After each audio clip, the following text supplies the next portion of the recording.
Dhuna në familje po merr përmasa gjithnjë e më shqetësuese, duke u shndruar në një nga fenomenet më serioze sociale që kërkon reagim të menjëhershëm institucional dhe jo vetëm. Vetëm pak ditë më parë, një ngjarje tragjike tronditi opinionin publik, ku një baba nga Gostivari humbi jetën nga duart e djalit të tij, ndërsa në nivel të vendit raportohen vazhdimisht raste të ngjajshme të dhunës familjare me pasoja fatale.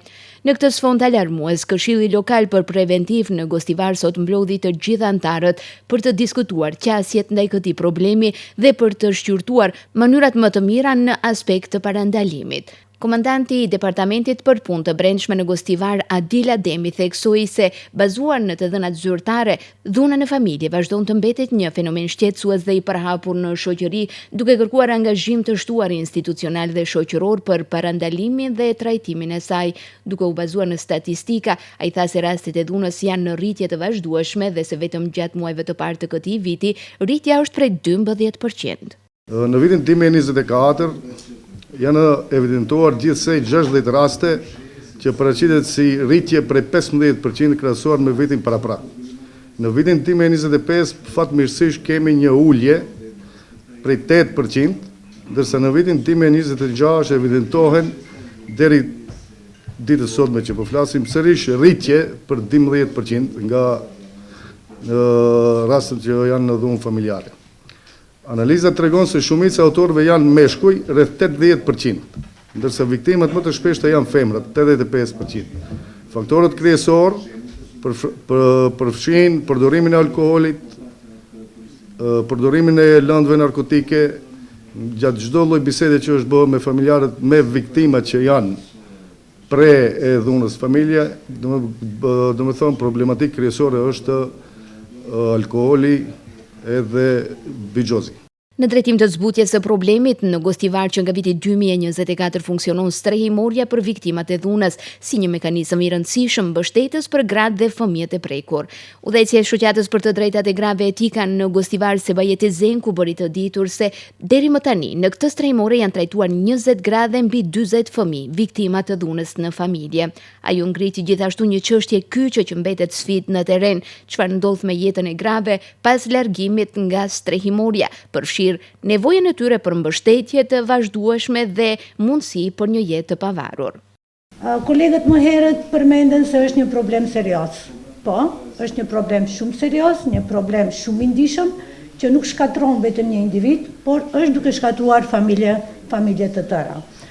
Unë kur flas për dhunën, nuk them vetëm dhuna në familje, po them dhuna me bazë gjinore, që do të thotë se kjo problematik ka një diapazon shumë të gjerë.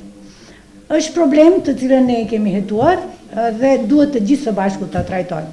Nëse unë them se nga viti 2024, kur ne jemi licencuar deri tani, kemi strehuar 20 gra dhe ndikun 40 e sa fëmijë, kjo shifër është shifër alarmuese. Ajo që mua, si udhëheqëse e kësaj qendre më prek dhe është shumë shqetësueshme se është çka me këta viktima pasi që ato vinë të ne. Ne të gjithë e dimi, po, është problem në rritje, çka me këta? Mendoj se këtu na duhet një bashkëpunim më i koordinuar i të gjithë aktorëve të kyçur në këtë problematikë. Nga Prokuroria Themelore e Gostivarit u vënë dukje se ndryshimet e fundit ligjore kanë forcuar ndjeshëm ndjekjen penale, duke e bërë të pamundur tërheqjen e padis nga viktima. Sipas prokurorisë, kjo ka ndihmuar që autorët apo dhunuesit e përsëritur të trajtohen më ashpër nga ligji. Me ndryshimet e reja të ligjit, viktima nuk e ka të drejtën e tërheqjes së paraqitjes penale, gjegjesisht nuk e ka të drejtën të vendos a do të ndiqet ajo, por kjo më ndiqet sipas detyrës zyrtare.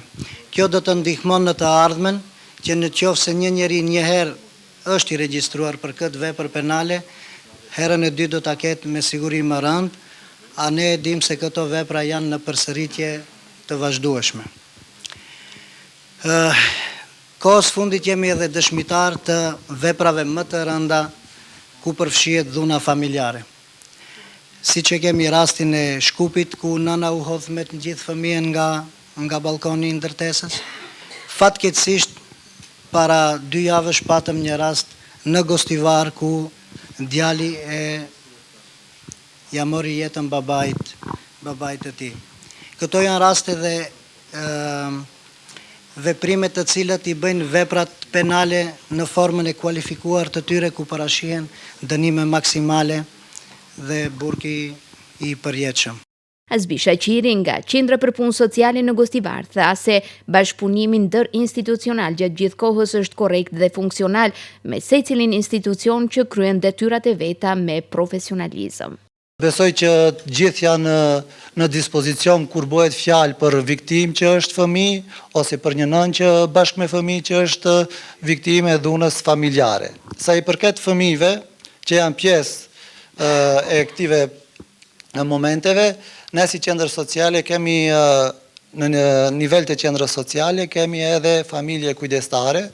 Familjet kujdestare shërbejnë që përkohësisht ti vendosim fëmijët nëse duhet intervenim i menjëhershëm dhe nuk kemi ku t'i dërgojmë, nuk kanë antar familje tjetër se ku t'i dërgojmë, ne i dërgojmë të ata familje kujdestare, edhe fatmirësisht para 4 viteve me ish-kryetarin e komunës së Gostivarit, zoti Taravarim, fillum një projekt për t'i kiqur familjet tona në Gostivar për t'u bërë familje kujdestare dhe sot në Gostivar kemi dikund 4 familje kujdestare që kujdesen për ata fëmijë në momentet të saktuar kur nuk kemi ku t'i dërgojmë tjetër kund. Muftyu i Muftinisë së Gostivarit Sabaudin Zendeli tha se ata në mënyrë permanente po veprojnë në drejtim të parandalimit të kësaj problematike që po godet themelet të shoqërisë, por dhe dukurive të tjera që po shkatrojnë familjet sot. Në Islam, tha ai, dhuna në të gjitha format është rreptësisht e ndaluar ndërsa familja si institucion llogaritet e shenjtë në këtë fe. Kurani familjar të raportin bashkëshortor apo raportin brenda familjes më tepër e sheh si një burim qetësie, si një burim dashurie dhe mëshire, mirëkuptimi të ndërsjellë të solidaritetit brenda antarëve të një familje. Kur kjo qetësi cenohet nga dhuna, atëherë nuk është goditur vetëm një individ, por është goditur bërthama e shoqërisë tonë, kuptohet pra familje. Një familje e shëndosh prodhon një qytet të sigurt, por një familje e dhunshme prodhon pasiguri që pastaj ajo na derdhet në rrugët tona, në institucionet tona, në shkollat tona e kështu me radhë. Pra të vendimet fetare për çështjen e dhunës janë të prera. Dhuna në gjitha format e saj, qofshin verbale, qofshin fizike apo psikologjike, është ndaluar. Në kuptim terminologjik fetar islam, haram. Si urdhërofies, sidomos të jetës në familje, të formës të si duhet të sillemi, e kemi vetë Muhamedin paqja dhe bekimet e Zotit qofshin mbi të, për cilin vetë dëshmon bashkëshortja e tij, Aisha, e cila thotë i dërguari i Allahut nuk ka goditur kur me dorën e tij asnjë grua, asnjë shërbetor dhe asnjë qenje të gjallë. Nëse dikush përdor forcën brenda mureve të shtëpisë, ai nuk po ndjek, kuptohet, rrugën e profetit, por po ndjek rrugën e ignorancës.